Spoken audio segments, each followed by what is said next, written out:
Hello, everyone. Welcome to another episode of Chat or Becoming Me if you're listening to this on my podcast. In this episode, I will be sharing with you a conversation that I recorded with Edwina Yeow of Anam Cara Ministries. If you already have been following my podcast for some time, you may have already heard. I think we have 3 episodes recorded already in the past between me and Edwina. Well, this conversation that I want to share with you today is about, well, it's actually about a lot about trauma. It's our own sharing about how recognizing and learning about trauma has impacted or affected the way we see our spiritual journeys, our faith, and our relationship with God. So, this is a lens that I know is relatively newer to many people who are on the interior journey, who come from the trajectory that I came from, which is, really from the faith perspective first, when maybe that was perhaps maybe even the only perspective that we have of the interior journey. And then being led along the way to discover that God wants us to be fully human, and to be fully human includes more than spirituality, right? That there are deep human foundations that have been wounded and scarred because of trauma, and that those woundings impact the way we even approach our spiritual life, the way we see our faith and understand what it means to be faithful as a Christian or as a Catholic. So, Edwina is a very experienced spiritual director. At this point, I think she has more than or almost 30 years of experience in spiritual direction, retreat direction, and along the way, she has also expanded her area of learning and training into counseling and picking up psychological tools, and most recently, also really incorporating somatic tools. So, this is like a modality that's been coming up even in the area of therapy and psychology to understand how trauma impacts our nervous system, our bodies, and using methods that include our body in the conversation. Let's say whether it's in therapy or in the case of Edwina, what she calls soul tending. So that spiritual direction is not just talking or, through the lens of faith and spirituality or the language that is quite specific just to spirituality, but this conversation can now include the language also of psychology in a more integrative way, with a lens that allows us to recognize that every person who seeks spiritual direction or seeks to make progress in the interior journey also has a story that's held in their bodies that many of us, most of us, I would say, would have some history of trauma that has shaped our understanding of what love is, what relationship is, who God is, what it means to be a follower of Christ, what it means to love God, love others, or love ourselves. And so many of us don't even realize that these scripts that we have that have been distorted by our trauma, we don't question them. We think that the scripts are our answer to finding a way to live a life that will earn us acceptance, if not by others, which we all also, of course, hope for, at least by God. And so trauma really can impact and distort our whole journey without us even realizing it. I hope that this conversation that Edwina and I had will open some doors for you if you, like us, have been sincerely and really maybe passionately seeking Christ, and yet recognizing how limited you are and how finite your ability to love and be loved is. Okay, we'll always be finite, of course, but the pain of that finitude not being embraced is also often from our lack of acceptance and understanding of our woundedness. So I hope that this conversation will be interesting to you and that it may give you hope and maybe shine a light on your interior journey in a way that hasn't been done before. So without much further ado, I invite you to listen to Edwina and me. So, Edwina, thank you so much for agreeing to have this conversation today. Thank you because one, I know you always feel a little nervous about about being on air or just any kind of public speaking, even though those of us who hear you always just feel like, oh, it's so comforting to hear Edwina. I know, you have another voice in your head that says something very different, but that's also Yes. why I invited you to this conversation. Yes. Well, thank you. And thank you for the opportunity to exercise this muscle, Yeah. and to just really come as I am, um, and to offer what I have and to share. And it's always good to have conversations with you. No, So that's what thank I you. enjoy. So thank you. Yeah. As you know, Mm, because I share it with you, um, in my own work and in the content I've been putting out, I've been talking and writing, more and more regularly about trauma and about the impact of trauma on our nervous system and about healing from the wounds of our family of origin.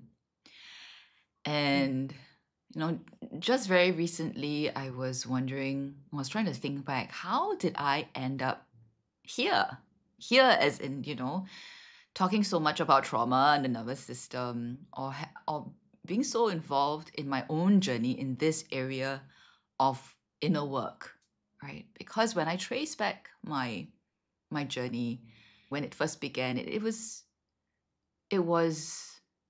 a yearning for God, first and foremost, because of the pain I was in.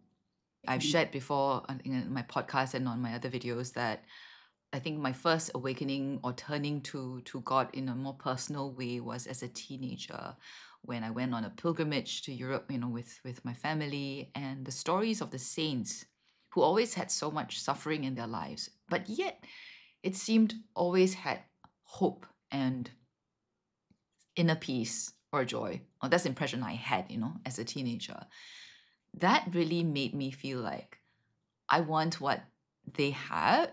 And it seemed like what they had was a relationship with God that somehow enabled them to still be at peace and loving, and in some sense at that time the way I saw it was going to rise above the persecution, the suffering, so many unfair things that were happening to them. It wasn't even just physical suffering, although many of them had that. It was like the persecution from their own community members. I'm thinking of Saint Bernadette of Subiru now, right? From Lourdes, the famous good. apparition Mm, of Mary in Lourdes, right? How after that, when she entered religious life, she was bullied actually by, I think, her superiors or whatever, people who were even mm, envious or jealous of her because of what had, that Our Lady appeared yes. to her.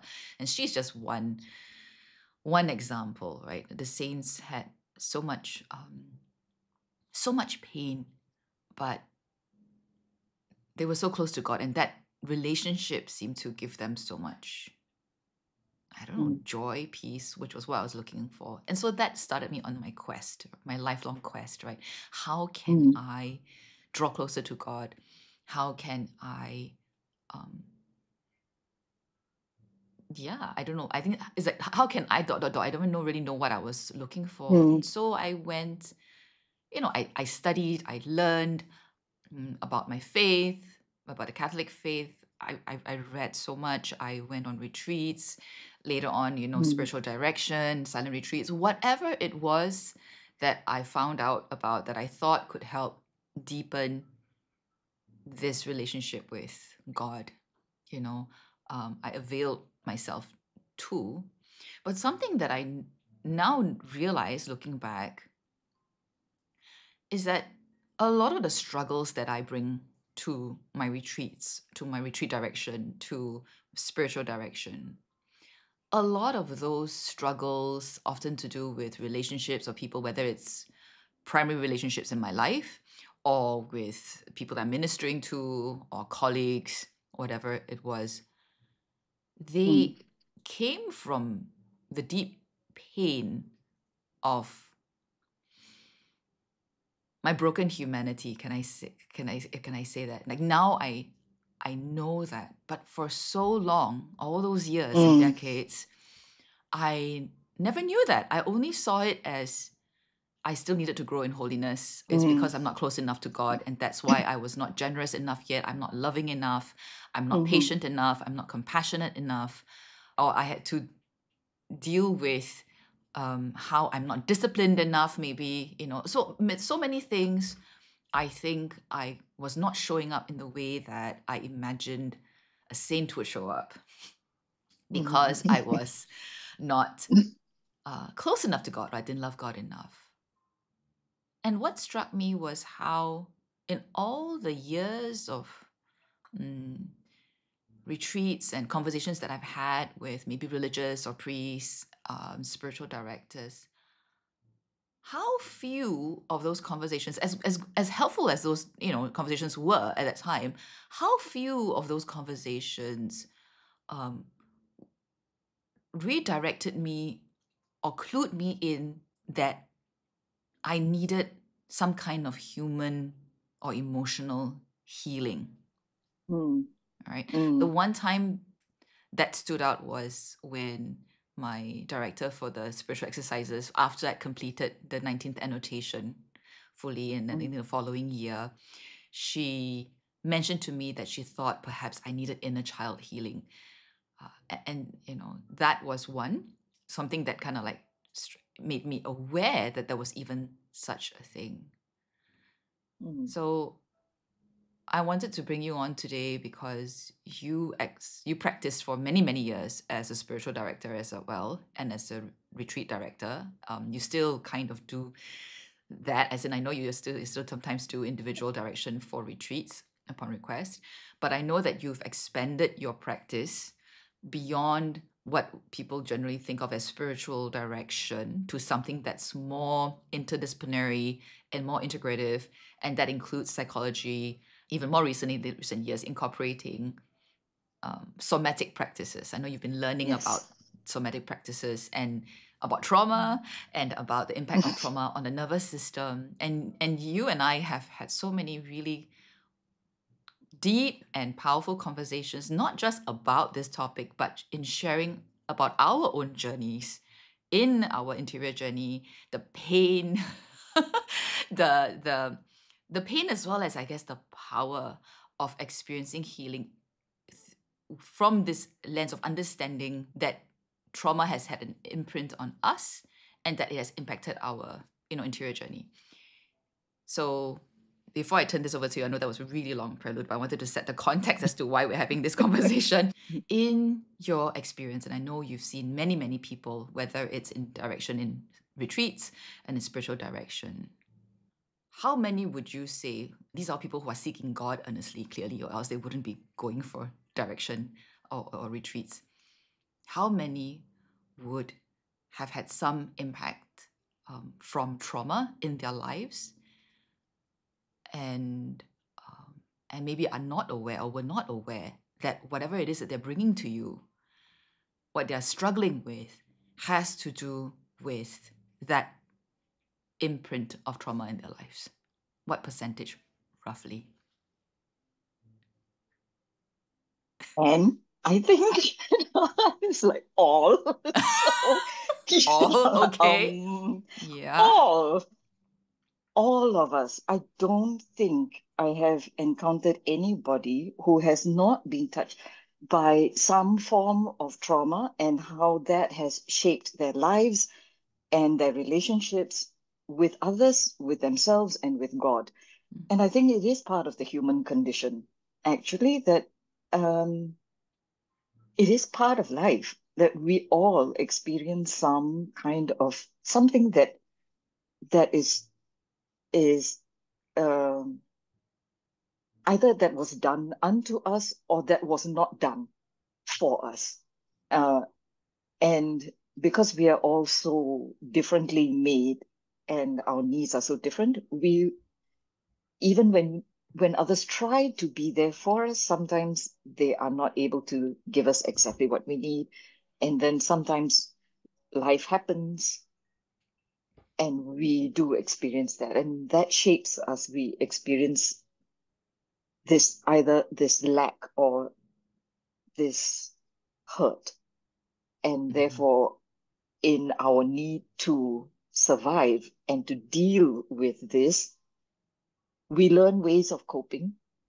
And then that shapes the way we live our lives, the way we relate to others, the way we see ourselves, and ultimately the way we see God. So yes, I would say that everyone who has, sought soul tending, which is what I call my blend of spiritual direction, uh, counseling process, and somatic awareness, all of them, including me, we all have experienced trauma, and it has in some way or some form shaped us. Mm-hmm. Yeah. Can you share from your experience? So, of course, in your earlier years, now you're about 30 years into your, I guess, ministry, you could say, right? And you've about 3 decades Mm. worth of experience in doing this kind of ministering work.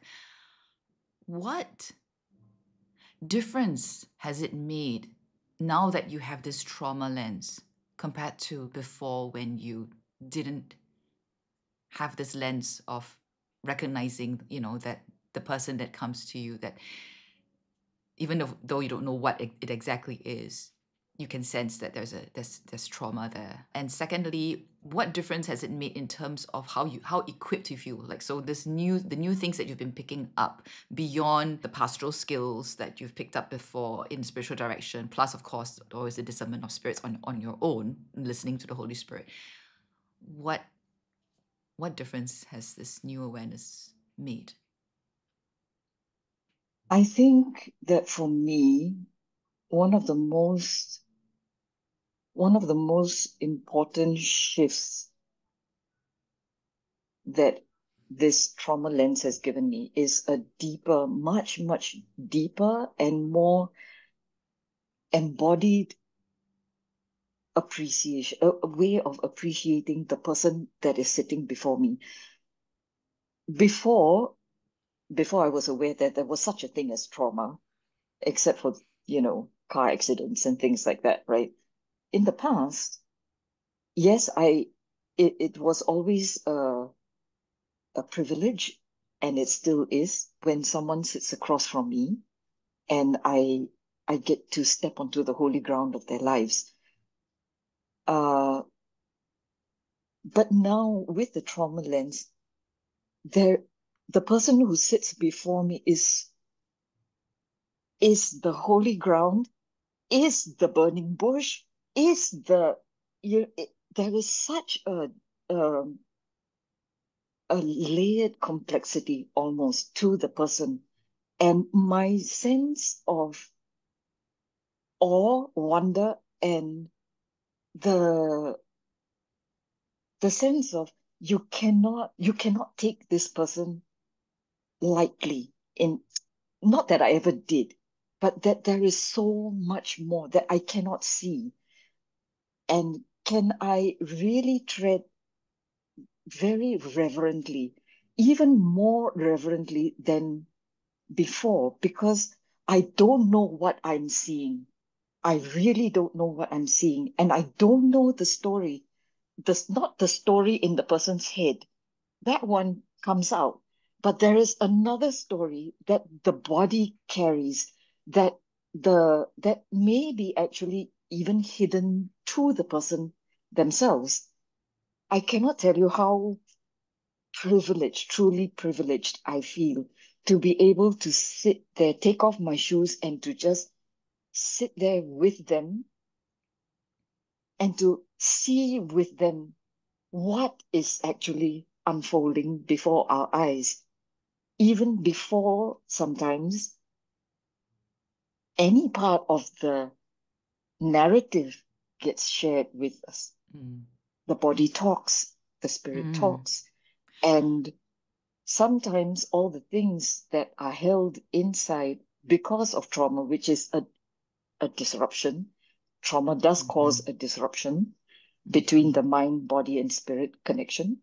So that can come forth as I sit and wait with this kind of reverence, the story that the body carries can begin to be heard, witnessed, and then we can actually see where God is actually inviting us to move. Yeah. Okay, I would like to come back to what you said about the body speaks, I think, or you're saying the body saying something. So Mm. when you and I, when we talk about trauma, we also, the way we talk about it is always also in conjunction with the very embodied understanding of how trauma impacts us, right? So it's not, trauma is not in the mind, it has a real impact on our nervous system and how our body feels and the way our body expresses itself.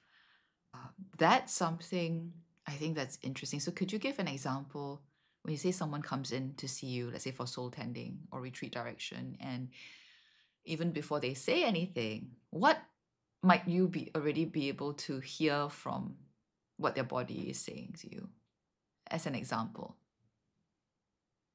Yeah, because I never know, right? So usually when someone comes in, the first thing we do is to just get present, and we take our time getting to the story, because the story or the narrative or whatever it is that, however it is, the mind has conceptualized the issue, the struggle, whatever. While it is important, it's something that the person already knows, so it will keep.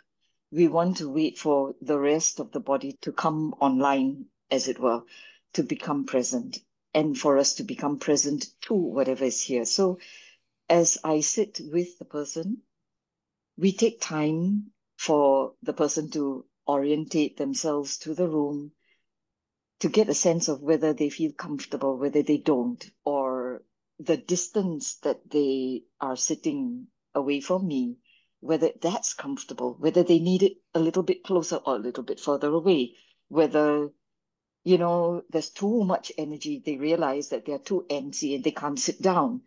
And they realize, oh, actually, I'm feeling a bit, I'm too anxious. I can't sit.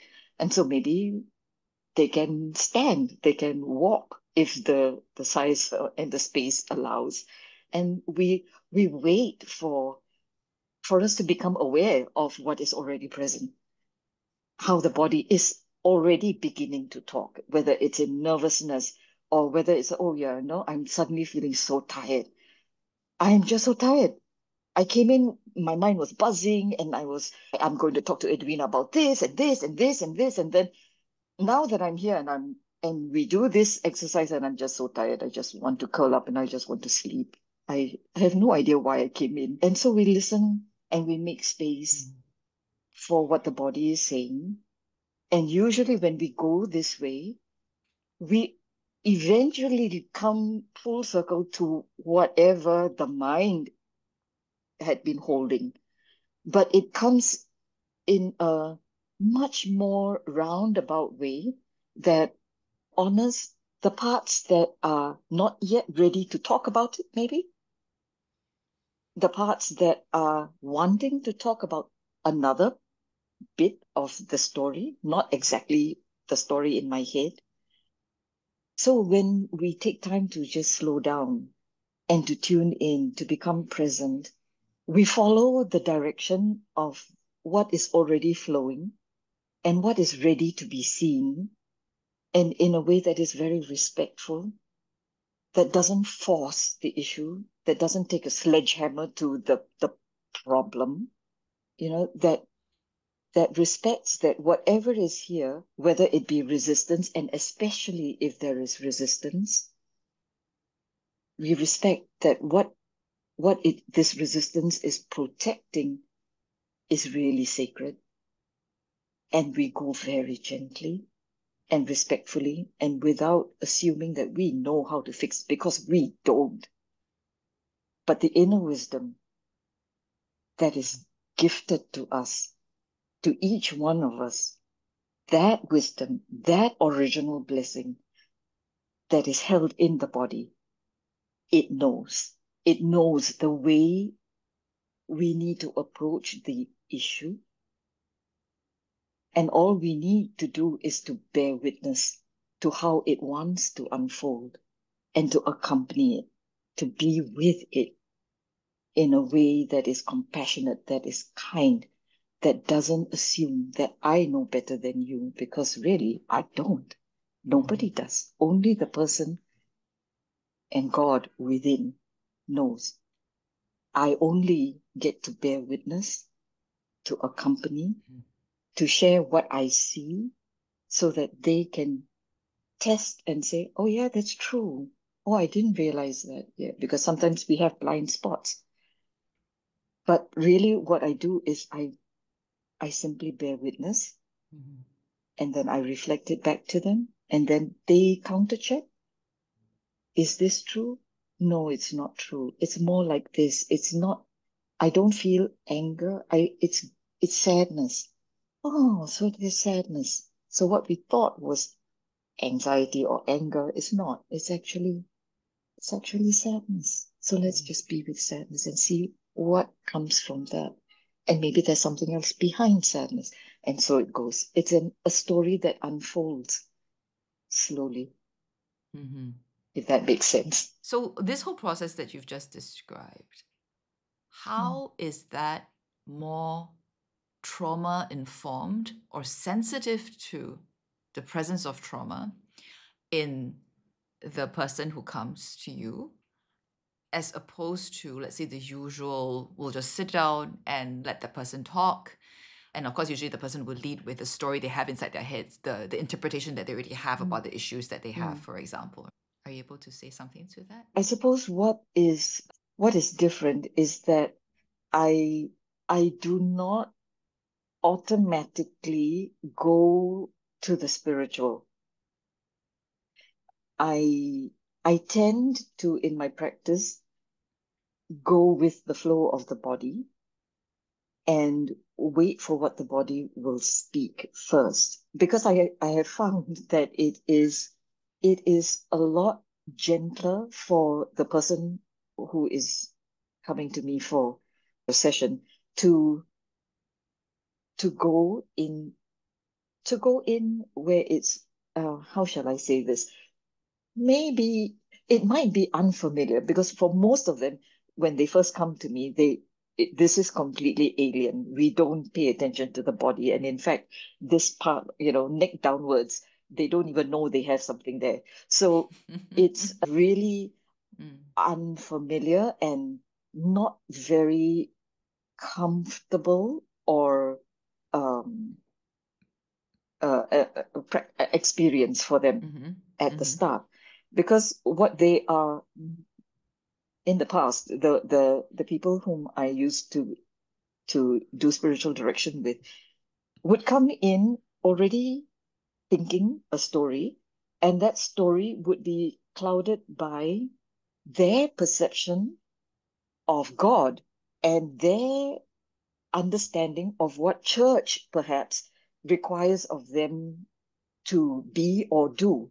Some idea of what being a good Catholic / mother, father, or whatever is expected. And, there's a lot of guilt and a lot of guilt, a lot of superstition, and plenty of self-blame, self-hatred, or this fear of God, which is not not what scripture means by fear of God. So, and I find that when I have to work through all of that top down, I make very little headway, because their experience of God is so linked with their experience of their own father, their own mother, their own experience of what it means to be child. And so I can't go to help them encounter a loving God when their whole experience of God as father is modeled on the experience of their own relationship with their father or their mother, and don't talk about the experience with Mary and the saints. Some of them can't, that they just can't. And that also reflects my own. For the longest time, I couldn't have a relationship with Mary. And it really troubled me, and I didn't understand why. Because in my mind, it's mother, loving. If we go via the head first, or the Yes. narratives and the stories that people already have, their Mm, interpretation, because we all have interpretations of we what we're do. struggling with, right? Often, I'm sure you find Mm, that when people come to you, they already have some sense, sometimes even a certain judgment about their experiences. yes. Right. Let's talk a little bit about scripts, okay? Religious scripts and protector part. So I know I'm kind of bringing in a little bit here now the language from internal family systems, Systems, yes. right? IFS, where we know that apart from the core self, I mean, there are these, we are many different parts, we're experienced in many different parts. And there's a category of parts that often try to prevent us from getting hurt again by making sure, for example, that we follow the rules or we meet certain expectations. And Mm, I believe that most of the people, I would think, imagine, or maybe if not all of the people who are interested in my podcast and my content are people who take their faith seriously, but yes. they know that they struggle, like maybe like, my own story, like, I'm trying so hard, with all the spiritual means, but why is it that I still struggle, living it out, living what I understand or I know I'm supposed to, let's say, be compassionate and loving, but I can't live it out. And in my own journey, I've realized that, well, actually, I never questioned what love actually looks like or means, or compassion. All of that I already had and adopted, maybe received an impression of what love is, what compassion is, what faithfulness looks like, and I never questioned Mm, them. mm, And what's more, this is an even more recent recognition that all of these concepts have been enmeshed into my woundedness and the way I've experienced trauma, right? mm, So I know mm, we've had this conversation before where sometimes you say it's so hard, like you feel so much also for people who suffer, but they have these really tight religious scripts of what it means to be, for example, a good Catholic. And it's almost mm, like these scripts are prison walls, actually. And it's mm, so ironic because, we all believe that being religious, being spiritual is what will set us free. How is it mm. then, like sometimes like that the very things that we think will set us free are actually what is keeping us in prison, right? Do you think Mm. you can try a little bit to just kind of maybe, speak a bit about um yeah, about so how that is linked to trauma, having these religious scripts that don't seem to actually help someone but actually is keeping them locked in, Mm. and how maybe that approach that that you've been talking a bit about, that allows us to not start from the mind or the intellect where these scripts are firmly lodged, how that can actually Mm. give people an avenue to connect with maybe parts of themselves that they have not connected with in your experience. That's a huge question. I know.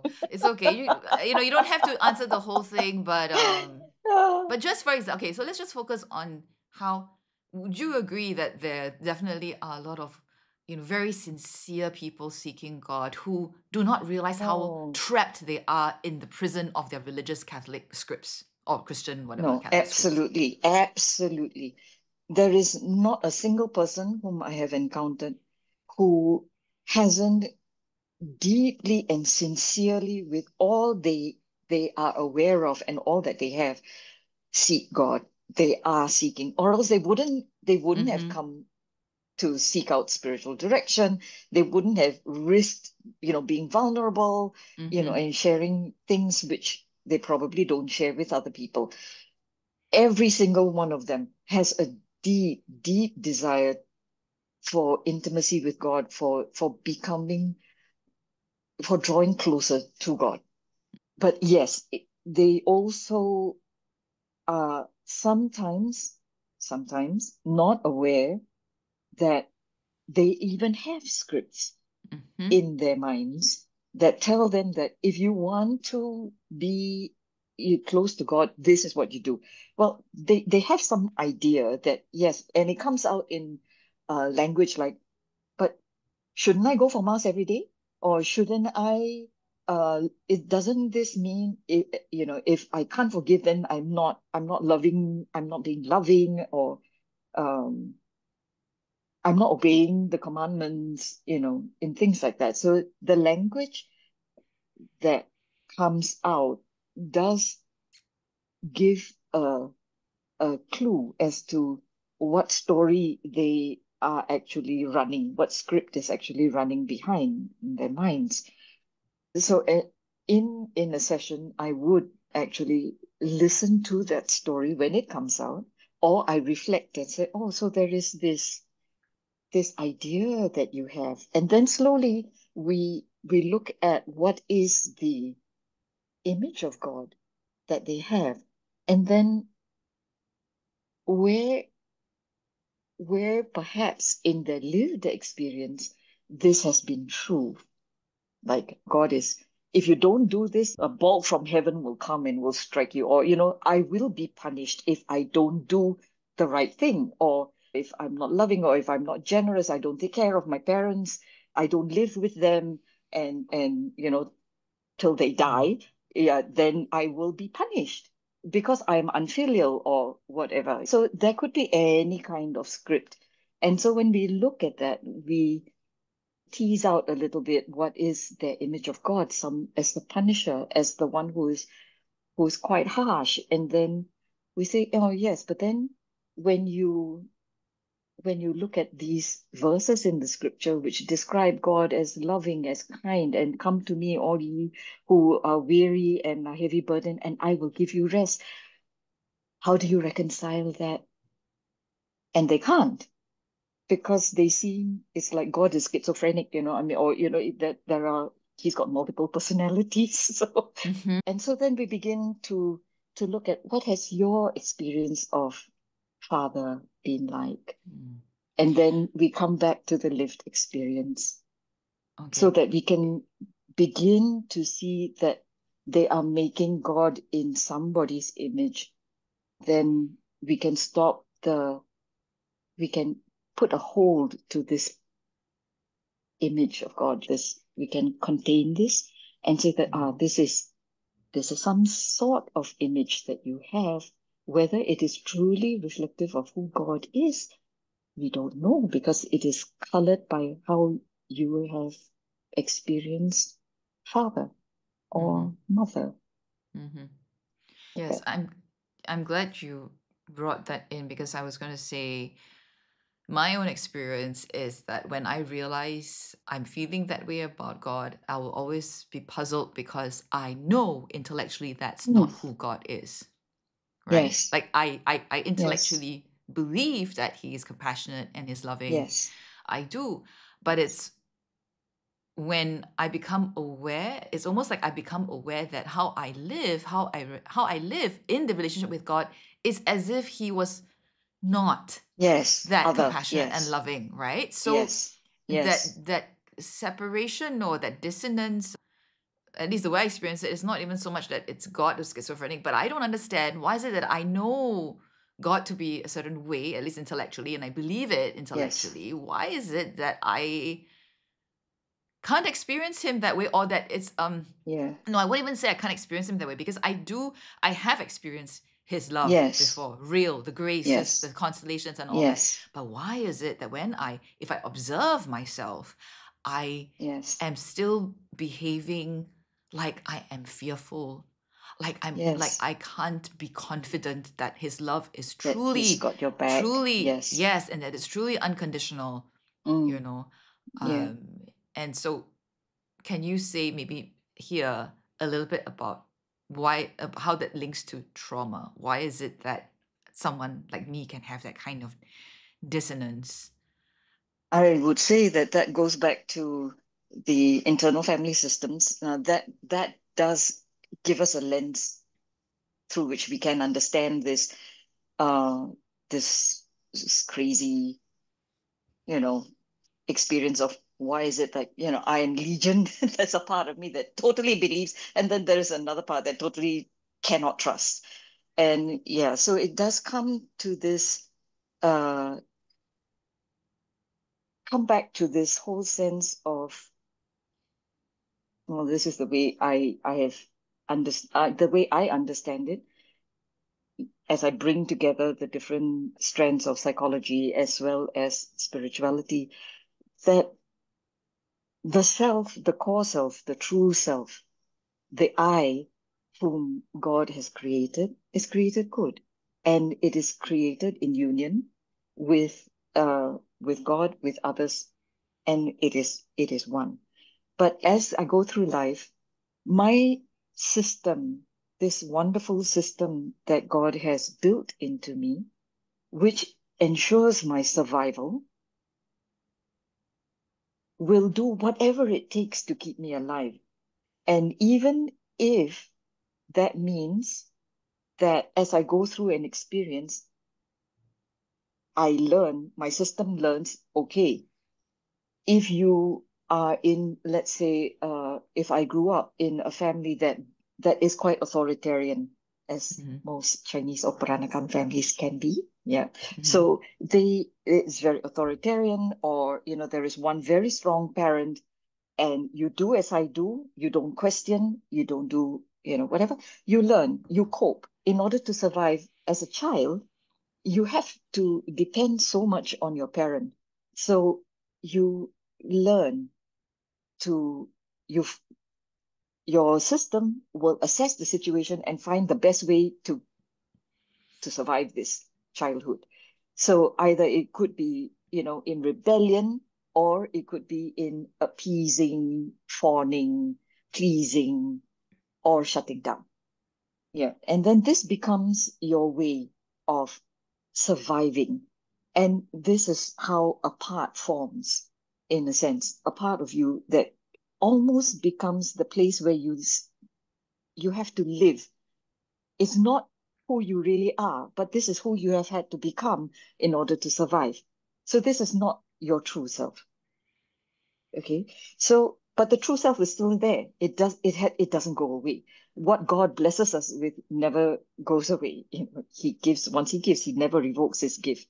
So it is here. But this part that has emerged for us to survive takes over, and we live here, and we begin to believe that this is our identity. I'm an angry person. I'm lazy. Oh, I am whatever, fill in the blanks. But this is not who we are. And and so when we begin to do the work of healing, and we begin to see, oh, but then I know that God is good and God is loving, and I have had experience and actual experiences of God, as you described, being so loving and provident and really choosing me unconditionally, without any reservation, saying, you are my beloved. I have experienced that. It is this part that is in touch with that, but the part that is in survival, the part that did not experience that, cannot reconcile. So while I have had this other part has not experienced that, because it's stuck in the experience of, no, you're only important insofar as you meet our expectations. Yeah, maybe that was the script. Yeah, you did not obey, and so no, you go stand in the corner. No, you threw a tantrum. No, you will go to your room. No, no, no, no. And so conditional. Yeah, your acceptance, your being loved is only on the condition that you abide by whatever the authority figure is demanding of you. So this part has not tasted of the goodness of God. It is locked in that old experience, in the wound, because whatever is wounded, it kind of gets stuck. That is where the flow gets stuck. So now we have this strange experience of, but I know God is trustworthy. He has my back. He will provide. But how is it that I also don't trust him? It's because that the part of me that doesn't trust him is locked in Mm-hmm. this part that has only and ever and only experienced being loved when they have done what is pleasing to the other, Mm-hmm. to the one in authority. Mm-hmm. So this one is not convinced that Mm-hmm. there is such a person who will love me even if I want to do something other than what you ask of me. Yeah. And not just not convinced, I want to say, does not want to find out if she might be mistaken. Yeah, She's so, yes, yes, so because it's scared, too scary. so scary. Yes, I don't even want to yes, risk testing and finding yes, out later that, I've had yes, that experience no, so many times when I've even yes, felt in prayer that God is telling me, test me. I know you don't yes, believe me. Test me. And then I regurgitate yes, scripture back to him. But we should not test the Lord of God. yes, yes, yes, we are And our own I'm like, devil's advocate. kind of in that sense, yeah. So I mean, that goes into a different area of like the whole process of rebuilding or building a new safe, securely attached relationship with God that I Relationship never with God, had in yes. my life with anyone, kind of a thing. Mm, But uh but I was wondering, okay, what I wanted to bring our conversation to from what you said was, I think a big part of this, the script, when we talk about scripts, there's definitely an element of thought, and because it's thought. But I think what most people don't realize, and I never knew until more recently, and I became conscious of it, is that the script is also in the body. And the script that's in the body isn't so much thought. So it's not words, but it's like nervous system states. Yeah. yes, Nervous yes, system states yes, where my heart will begin to race, or my breath becomes shallow. I feel a tightness in my yes, chest, or my gut is clenched, or I'm yes, just already exactly. frozen and I'm in a defensive posture. And I think back, there were times when prayer is just so all over the place. I mean, in a good way as well, Mm, because for me, it was really the spirituality that led me even into this journey of integration and discovering trauma and all that. mm, But now I look back and I recognize the difference in times when I'm praying from within a very defensive state, and it yes, almost felt like I was defending myself against God. I had to do this or pray this to feel okay that I did what I'm supposed to do, yes, and hopefully please God, versus the times of prayer where I actually I actually end up relaxing and being brought home into myself in a way that I don't usually feel at home mm, in my daily mm. life. So Yeah, yeah. it reminds me of uh like in the Ignatian tradition, when we talk about the discernment of spirits, and when Ignatius talks about being, coming to a state of indifference, which means that you are at equilibrium and you are at peace in a sense Mm, with whether it is yay or nay, mm, whatever comes mm, is okay. And I am in that state of equilibrium, as opposed to, being like, so I need this God, mm, you have to grant me this, that kind of urgent, mm, need that colors the entire prayer. And this, I would say, would be closely related to possibly a survival state where you don't trust that actually God has me, where I don't trust that God has me, and actually it is well, and even mm, though it looks like it's going south, I will be safe. I am safe, and God has me. I'm not there, but I'm like, you must mm, save me. It's the disciples in the boat. No? Don't you mm, care that that we are mm, going down? Don't you care? How can you be asleep? And it's like, seriously? mm, Yeah. So it's mm, that sense of nervous energy, of anxiety. It's a survival state, literally a survival state that you're in. And prayer can be like that. Yes. And there are other prayers where you get to the point of Jesus in Gethsemane who says, I don't want this, but if you do, okay. And And to actually, to actually be genuinely okay with that. yes, I think a lot of people don't realize that they can't, even if they recognize. So I think people who have been building their spiritual practices or sincerely seeking God for some time, probably many of them would already be able to at least notice their states. Okay, they may not understand, they may not have the language of the nervous system states, but they may yes, recognize that I can't surrender or that I'm still afraid. yes, What they yes, don't realize is that the response or the answer, so to speak, to this problem that they are experiencing isn't strictly in the spiritual realm, but that it has to do with trauma that's still living in their body, that perhaps the mm, default state that their nervous system often is in mm, is one of fight or flight, for example, or mm, freeze, mm, and that is one big reason why learning about trauma or revisiting your wounds from your family of origin in your childhood, and healing those wounds actually yes, can open up that space for a more, to be able to experience in your body trusting yes, God. yes.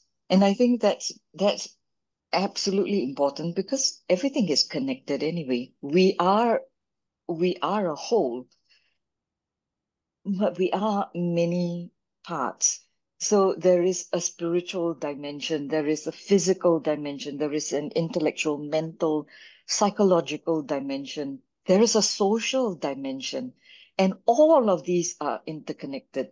So, you cannot really treat in silo in a sense. Yeah, so I can't really address a spiritual issue, let's say my relationship with God, without touching all the other things. What is my relationship with myself? What is my relationship with others? What is my relationship with my ancestors in the past? And all of it, all of it. What is my connection to nature? It is all connected. And uh, I would I would dare to say that when there is an issue in one form or another, whether it's a physical illness, whether it's a psychological distress, whether it's a spiritual distress, whatever it might be, somewhere there was an interruption, there was a disconnect, or there was a block. And that block, mostly, I would say, would have would have its roots in some form of trauma. And trauma doesn't happen, just like as an event. It can be small t, what they call small t trauma, which is usually flies under the radar. It's how you were treated over a long stretch of time, maybe as a child, or a situation where, say, children grew up in poverty, or in war-torn countries. That sort of thing. Of course, war is a big T trauma, but just growing up in that kind of situation, um, is traumatic, does cause an interruption to a natural flowering and flow and how the human person develops. So, and trauma can occur anywhere from, a little bit of stress or distress, to all the way to, a major traumatic event like a car crash or divorce, or even changing your nationality, your citizenship, migrating to another country and taking up citizenship there. These things are actually traumatic, but we don't recognize it as such. We just say, well, this is life, get on with it. Mm. I It's think just so normal. I like to quote, I think Dr. Peter Levine, who says that trauma is what happens in the absence of an empathetic witness.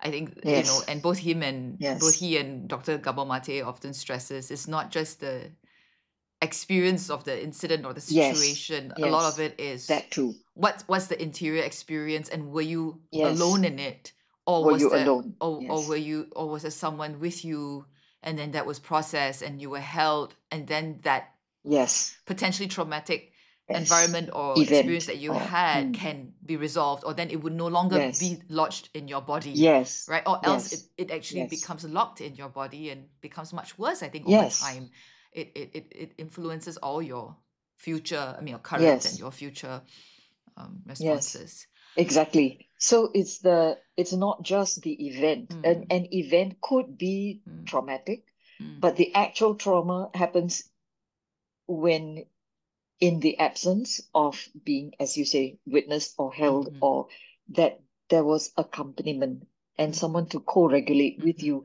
back into mhm, an equilibrium state. mm, Yeah, whatever the event was, or the situation or the circumstance, would be something that would be hard for the person to mhm, digest, mhm, whether it is psychologically, spiritually, whatever. mhm, Yeah, but mhm, so being accompanied in a way that would help them to metabolize this so that it can be digested mhm, and it can mhm, become part of my story without without without the hurtful, harmful elements. mhm, It can be, yes, this happened to me, mhm, but the effects of that emotionally, spiritually, psychologically mhm. have been assimilated, and it has whatever needs to be let go of can be let Mhm. go of. Okay, Yeah. can you say something about, because this is a group that I think more and more I I feel a lot for, and probably Mhm. feel called to speak to, and that is people who have experienced faith or religion, or spiritual practice as uh, somehow as part of what traumatizes them. Okay, so Oh. Mm. because I think that's something that a lot of people who suffer from it do not realize, that that could be a big reason for their struggles. Mm. So, for example, just now we mentioned religious scripts, and I think Mm. religion can be practiced in a way that is actually very defensive, and it is itself possibly a trauma response. Mhm. uh, Mhm. and that can we can have people in our lives who are very religious, or who are themselves maybe hold religious authority because of their office, or maybe they could be a leader in our community, whether they're lay or they're ordained, um, Mm. and and the way they may not realize it, I think often they don't, that for them their faith has become part of their coping mechanism and defense mechanism, and maybe it's become ours too. I know for the longest time it was for me. It's so interesting. So sometimes people go, oh, people experience, let's say, this negative side of religion, and then they go, I don't want anything, I don't want to have any part of this anymore. I don't trust Mm. God. I don't trust the church. I don't trust religion because, and I think that's because something in them is doing its job, is saying that there's harm here. Mhm. This is that there is harm being done to me here, and this is not okay. So I want to say that actually I think that something right is actually happening within them, even though the Mm. response is coming out as, I don't want anything to do with church, I don't want anything to do Yes. with God, I don't want anything to do with religion. Yes. It's because it's been, like I said, enmeshed. Religion, Mm. or their experience of religion, and the Mm. source of possibly abuse or harm has become Mm. connected, right? Mm. uh, but then we also, fortunately, many of us have experienced people who are deeply religious, very spiritual, who put our nervous system in an entirely different kind of state. It Mm. makes us feel seen, held, allowed to not just exist. I think that we can be. right? Mm. So I was just wondering, this is my own observation and my own hypothesis. I'm not, quoting anybody here or whatever. That so it's that the issue is not necessarily religion per se or religious experiences per se about whether it's going to mass or hearing people preach or or who they are, whether it's priest or religious, but that there's something to how religion has been incorporated sometimes in the energy that is been incorporated into something that's fear, coming from fear, and then there's a Yes. rigidity and sometimes even Yes. an oppressiveness and an intrusiveness Yes. that, Yes. yeah, versus, I want to say, Yes. perhaps religion at its best, allows us to come into touch with God's expansiveness and spaciousness and Mm. allowingness and love that Mm. gives us that space to grow in our time, Mm. take up the space that we Mm. need, does not hurry us or rush us or make us shrink. Mm. Mm, yeah. Could you say something about what Yeah. you've seen or observed or experienced in that? I think it will give some people hope, because sometimes people, all they have is this negative experience, and maybe there's a part of them that still really wants to be with God, and their faith is important, but there's this other part that's really just Mm. pushing all this away, because it's like, I can't Mm. take this anymore. I'm so Mm. sick of it. Maybe it'll Yeah. help. I I think that this is a very real phenomenon. I would call it a phenomenon.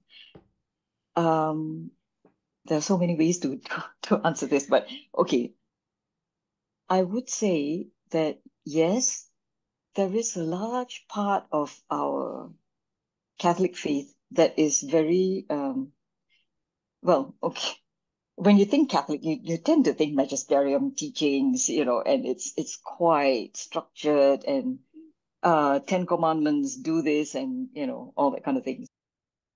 And there are many, and I would say even those who are in authority in the church, who, again, it is not that they are not sincere, because I do believe that they are utterly sincere in their desire for God and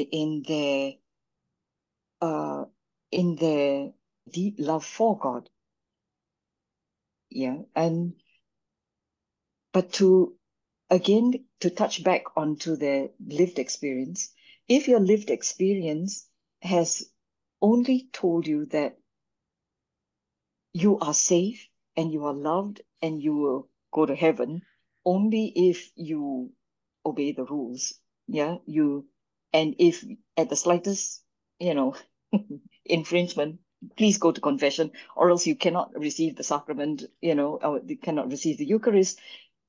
Things like that would be the way to win heaven. And our languaging in the church also has this kind of flavor. You have to Mm-hmm. earn your right to redemption. Never mind that Jesus came and he saved us all. But you still have to earn your way into heaven and your right to be saved in some sense. I'm not here to talk about the theological niceties, because Mm-hmm. this is not the place. But I know that there are many well-meaning people in the church also who sincerely love God and who sincerely believe that this is the way.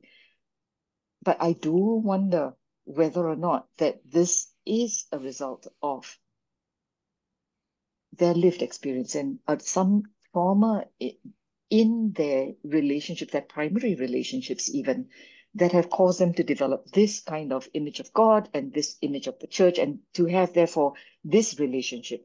And if they, and these would be the ones who would hold a very hard line and can be very punitive. And so if the people who are under them, yeah, either as congregation or as spiritual directees, they experience them as hard and, kind of punitive, or you do this, and you're saved, you don't do this, God help you, Mm-hmm. or rather God won't help you, then there could be, this kind of well, if this is God and this is church, then I want nothing of it as a response.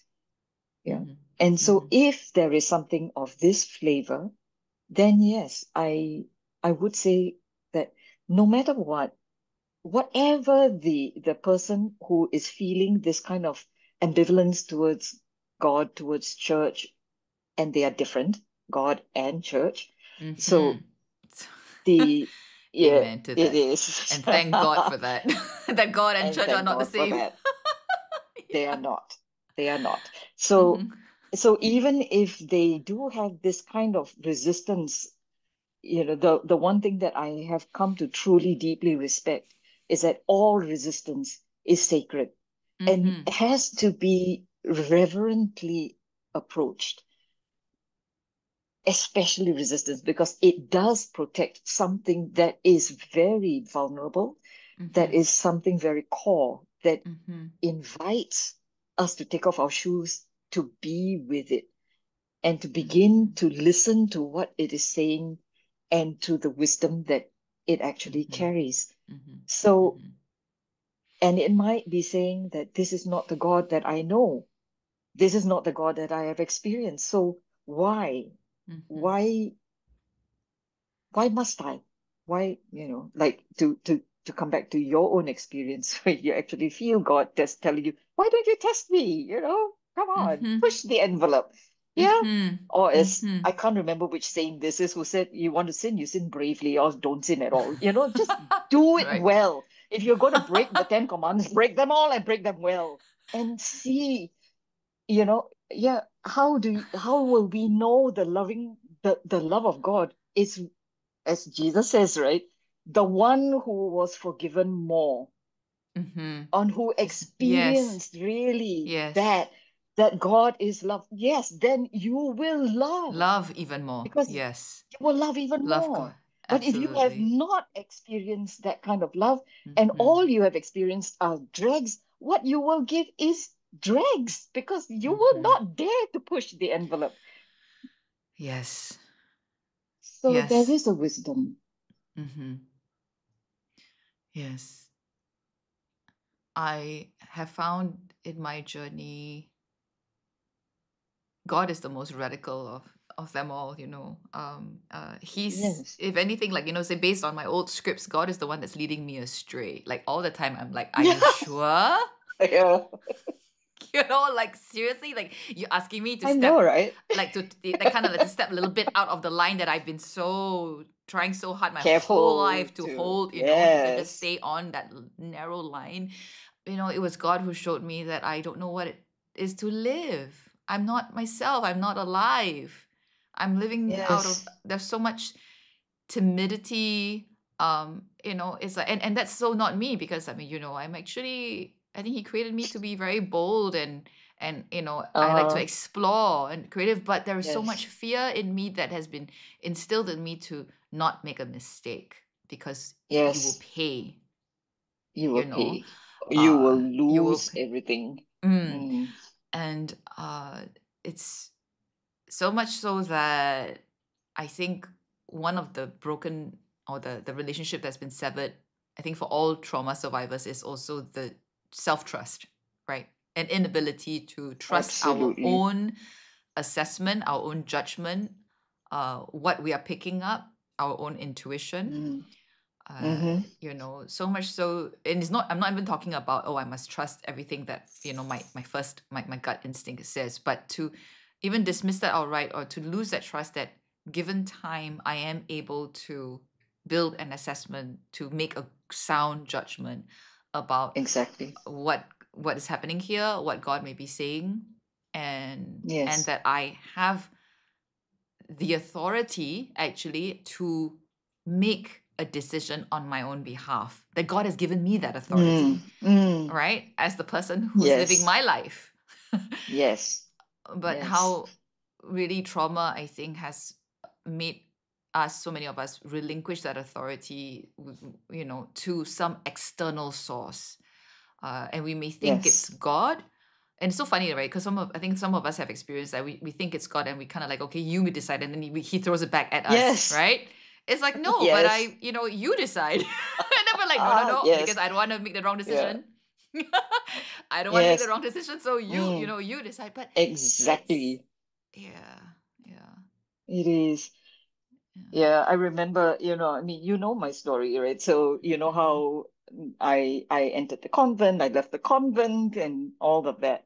And one of the things that I've learned in this long journey really is that the one prayer that God never answers is, God, you tell me what to do and I will just do it. He suddenly goes deaf. Mm. And he doesn't. And every time I ask him, what do you want me to do? And then he always comes back with, what do you want to do? Mm-hmm. Mm-hmm. And one thing I love about God as I've come to know him is because he tailors even how he's present to each child, and not just each child, but each Yes, child where yes, he or she is at, right? yes, And yes, one thing that many trauma survivors will attest to is we have no sense of self, and we don't even realize. I think when we're younger, we don't even yes, realize that we have no sense of self. So there you were yes, telling God, like tell me what it is. It's the Mary thing, right? The yeah, fiat, right? Like let it be done to me yes, according to your yes, will, right? And we think that's so praiseworthy. We think that's like the ultimate, like the what we want, yes, what we want to be able to, attain to. But we forget Mary was fully herself. At least that's what we believe. As in, what hmm makes a fiat beautiful is she had full capacity of her will. So when she gave that will to God, it was beautiful because it was hers, and she offered it.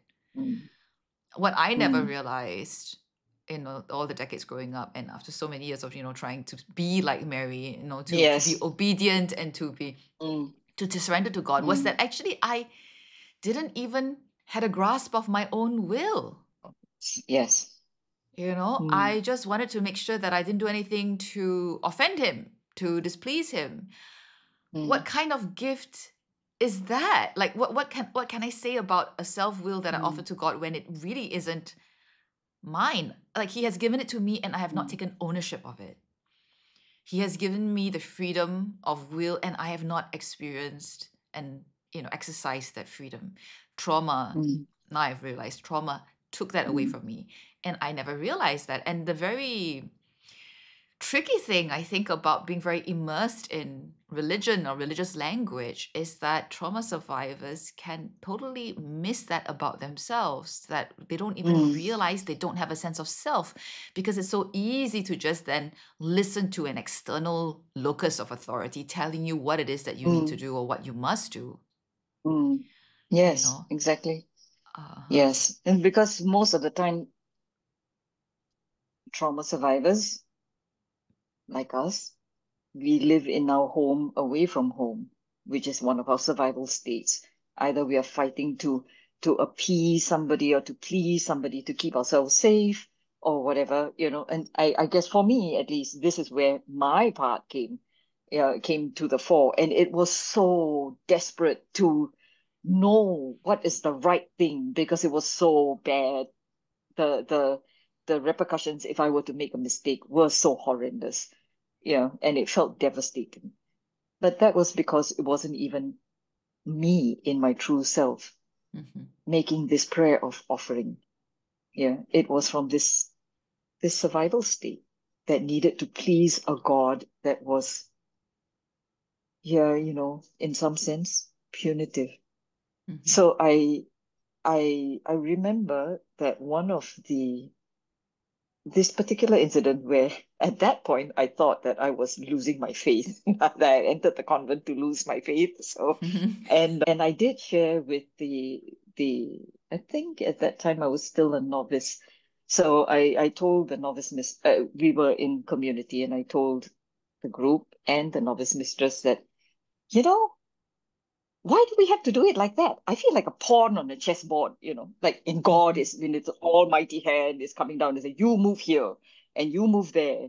And I did not realize, it's only now that I look back that I realized that that was me beginning to come into my own sense of self and my own sense of being and free will that was waking up, that was resisting this whole thought of that, God is someone that you give yourself to God and he will just place you anywhere.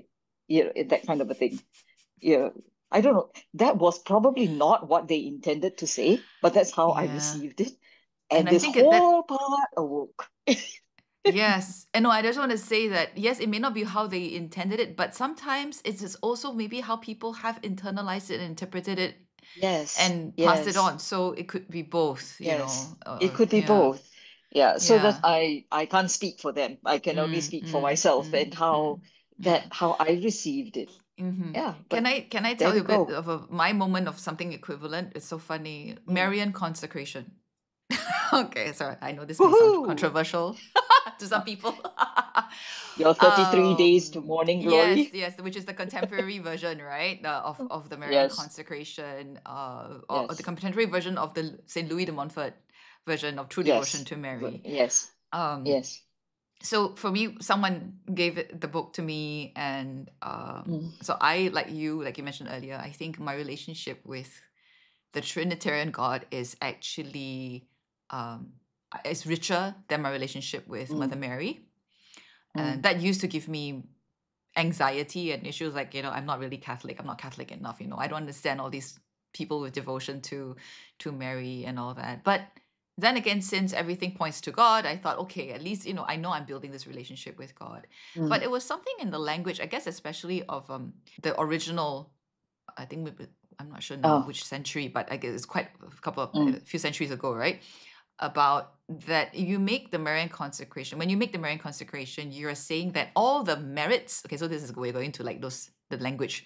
Like all the merits that I may accrue in my life, I give to Mary to distribute and kind of use as she wills. In a sense, Oh, that sense of it is no longer mine. So even if there's spiritual merits that yes. I have accrued, I give to Mary You give away. to give away, right? So that's like Yes. the epitome of trust in her motherly love and in God's trust in her as well, that she will use the graces as needed Okay. in the kingdom, right? And I Okay. remember this was many years ago. This is about, I think this is more than 10 years ago now when I read that book. Right. A part of me just recoiled because okay, and It then was a that visceral it was experience. a visceral, yeah. Now I understand so much more as to why I felt that way. Okay, because Yeah. when in your whole life you've never taken up the ownership of what was given to you as yours, Mm, and when you've been mm. always taught that the nobler thing, the noble thing, the holier thing is to give away, or Away. to try, right, to Yes. give away, to prioritize others, or to give away to someone else who Yes. knows better, even if it's that Yes. true, without you having that free will of saying, Mm, I've owned this, I know what it is mm, to be me, for this to be mine, and I mm, choose freely, without duress, without guilt, without shame, to make a gift of this, mm. you know Yes. so as a trauma survivor, I've never reached that point. I hadn't healed at that point yet to even have that deep sense of self, that God is saying, this is yours and I gave it to you, and it's yours to choose to keep or give away. It's yours, Mm, right? Your life, mm, your gifts, your talents, mm, whatever kind of thing, it's yours, mm. and no one has a right to take it away from you without your consent. That's what it means to say free will. I gave you free will. Yes. Yes. But that has not Yes. been my experience, right? Yes. It always seems Yes. like in order to be approved of, affirmed, praised, Yes. loved, Yes. it is to Accepted. perform, and Mm, it's to perform that, actually, to be able to perform that. I don't need this. I'll prioritize somebody else. Oh yes, this mm, obedience, this mm. trust. But I think that time when I was reading that book, I had healed enough to actually have that. So just like with the story you shared, to do that sense of self is beginning to emerge and protest and resist. Mm. No, I am not ready. I don't want to do this. this is not for me. This is ridiculous. Sorry, I know that not as well. We kind of like, and of course there was that manager part of me who is the uber Catholic, the super Catholic, was like, oh my gosh, tisk, what is this? What is this recalcitrance and rebellion, and the old me would have gone like, oh, that's sinful. That's my sinful nature.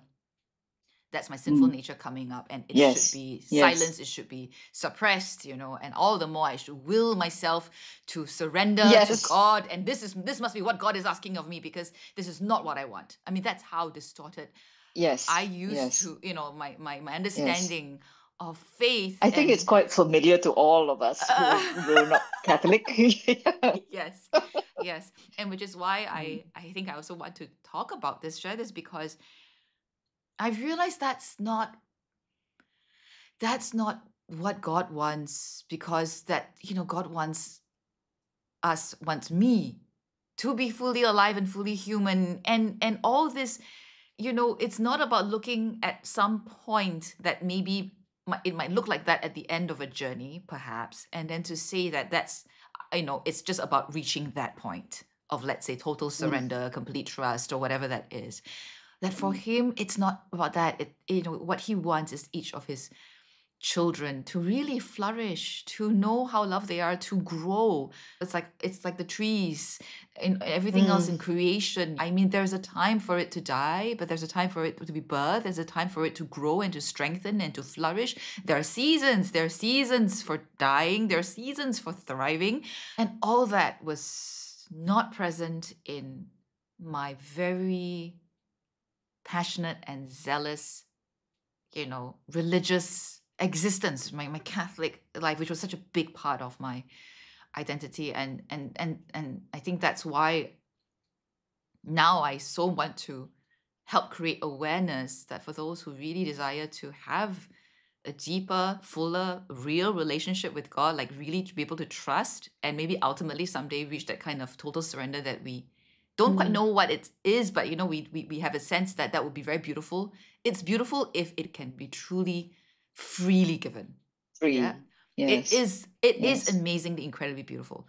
And I think even now along the journey, sometimes we are given moments of grace where we taste a bit of that we are able to give something that was difficult to give or that was sacrificial, but it wasn't given out of obligation or duty or guilt if we don't, but freely chosen. And there's something so empowering and life-giving, and I want to say holy, about being able to experience my ability to say no and to draw a boundary and say, not yet, I'm not ready, this isn't right for me now, this does not honor my dignity, my readiness now, and to know and believe in my bones that God delights in me saying no.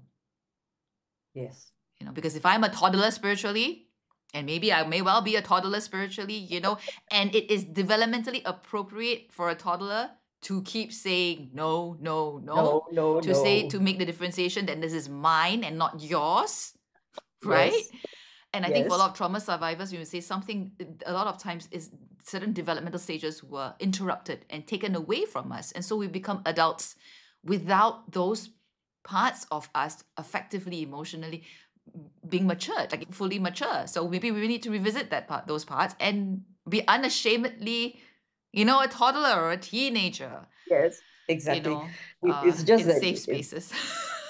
all this, it depends on whether or not you realize that you are a toddler. It's just hard if you think you're an adult and you're flying, and when actually you're not. So yeah, but having said all that, and I totally agree with what you said, there is, when I look back on my own journey and all the yeses that I made, like you, with great sincerity and devotion and love and all that, and not knowing how much of it was colored by trauma, by my own lived experience, and a lot of unfreedom, because it comes from a place of fear rather than love. Not that love was not there. But it's kind of a distortion of love, that love is for me only if I, etc., etc. Yes. Yeah, and yet, even when I did those things, I made those yeses out of all the goodness of my heart, that I had there, with all the sincerity I was in possession of. He received, that God received all of that. And through me and in spite of me, moved me along to help me to grow into the place where I began to see that, oh no, so this is actually not. Yeah, I'm not actually wholehearted. And why am I not wholehearted? So I had to go through the whole thing of I'm not wholehearted. Oh no, and so therefore, guilt and sin, and I need to try harder. And then he patiently waits with me, and in and through people who would help me. First, spiritual directors, and then later on, counselors, therapists, to help me to get a sense of myself as a person and to know the gift of who I am. Yeah, and through friends like you, who we could share the struggle, the confusion, the what is this? This is who I thought I was, and this is this was what I thought was. This is what I thought surrender means. This is what I thought unconditionally loving God and others and all that is. And then I'm discovering it's not. And then there's this whole sense of disequilibrium and chaos as as the Lord, in a sense, refashioned me. Yeah. And he helped me to rebuild a sense of self, except that it was a really long journey and it hasn't ended, right? I mean, it's still ongoing. Thanks be to God. Ongoing. Thanks be to God, indeed. No, absolutely. Yeah. I affirm that. I also echo that. It's so important to have a developmental frame when we talk about the journey as well. Yes. Yeah. And so I'm also very aware that even this conversation probably will land most with those who are probably at that point where they've said a lot of yeses to God along the way. They're really sincere in trying, and they've done whatever they could, to draw closer to God, but aware as well, or becoming into greater awareness that they are still stuck. Or maybe God has started giving them that grace sometimes. He reveals in stages, right? That actually there's more, or actually this is what you were not ready previously to realize, and now I'm telling you, because God is the God of truth. And I think he just wants us to see ourselves more truly, and how he loves us so completely. We don't have to avert our eyes from that which is ugly, and all those things, but only with his grace can we do it, of course, and he gives that usually in stages. Yes. Very slowly. Yes. Yeah. Bringing up children after all. Yes. So, indeed. Amen. Yeah. So okay, I think this has been a very interesting conversation. I didn't have a specific idea of what it would have and what it would be like, and I really hope that it opens some doors for some people who listen to this conversation. And like I said, especially those who really desire to be set free to love God and love others, maybe love themselves. Maybe they become to realize that they don't know how to love themselves, Or feel guilty. Or feel guilty, and particularly for those who feel, or who don't realize maybe that they are actually trapped by their idea of what it means to be faithful, their idea of what it means to to be a good Catholic, to be Christian, to be a disciple. That and hopefully this will give them some permission and hope to maybe test God a little. If God is inviting them, it's just like he is so much bigger than we ever can imagine. It's just so is there anything else you want to add before we close this conversation? No, it's just that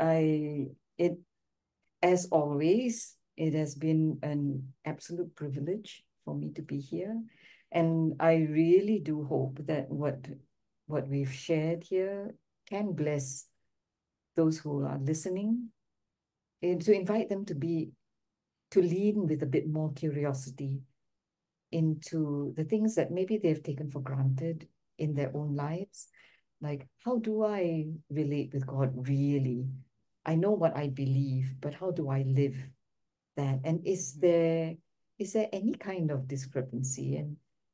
And to be curious and not judgmental about that. I think that just offering a bit of curiosity will already start to begin another conversation, and maybe begin the work of healing and integrating who I am and all these different parts that I maybe never knew I had. Okay? And and perhaps then that could flow into my relationship with God, and therefore also with others and with all of creation. Everything is connected. Indeed, indeed. Thank you so much for saying yes to this conversation, for your My time, joy, my joy. for your experience. Yeah. And yeah, until the next time inspiration strikes, because and I'm going to invite you again at some point, of course, because there is Well, just thank so you. much to this, so much to this that I Yes, know this people is are also hungry for. Not just learn more about, but I think to even just hear our experiences, because usually it's a very lonely experience. It's not easy to find other people who speak this language, or who are yes. making this particular journey with this, with these dimensions kind of like thrown in as well. So, well, thank you, Edwina. Until the You're next welcome. time. Thank you. We'll say Okay. goodbye to you for now. Bye. Bye.